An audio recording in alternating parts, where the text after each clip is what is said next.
Since the invention of the printing press, there's been a battle to control disseminated information.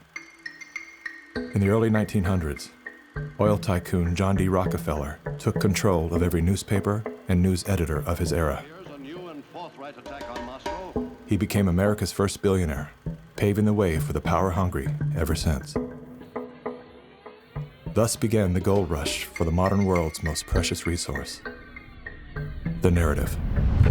Do you have any people being paid by the CIA who are contributing to a major circulation American journal? During a Senate committee investigation, it was revealed that the CIA had been conducting a covert operation to infiltrate and control U.S. media. They called it Operation Mockingbird.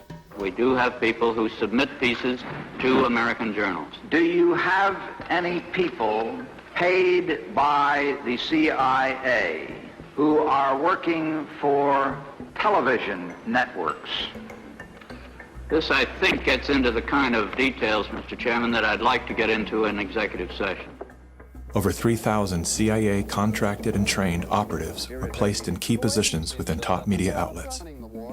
Posing as editors and journalists, these well-paid actors never dared to question the effect of their lives on the world beyond their cozy studio. How often does the CIA manipulate the media in this way? It goes beyond your wildest imagination.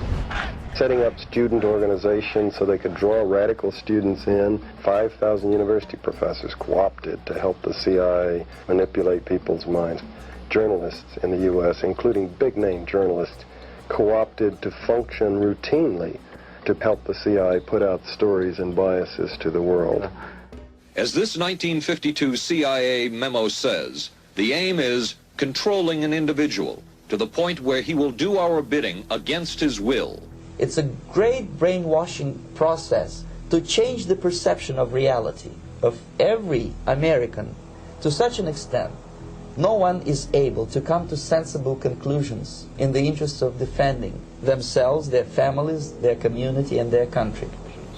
Would you say that continues today? Well, I would think probably for a reporter it would continue today, but because of all of the revelations, I think you've got to be much more careful about it. So how do we know that Operation Mockingbird still isn't in effect? Well, we don't.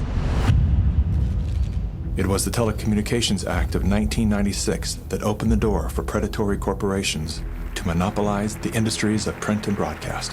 This bill protects consumers against monopolies.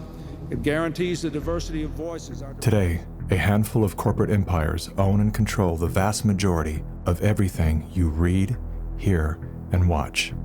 From the biggest movie studios, television and radio networks, newspapers and magazines, to the vast universe of internet news and entertainment sites. Amazon has transformed its operations in response to COVID-19 to protect employees and keep packages flowing. The company is keeping its employees safe and healthy while still delivering those packages to your doorstep. The company is keeping its employees safe. The company is keeping its employees safe. Millions of Americans staying at home are relying on Amazon. And that is how it works. It's like a house of mirrors, where you're seeing the same thing over and over and over again, except it's distorted.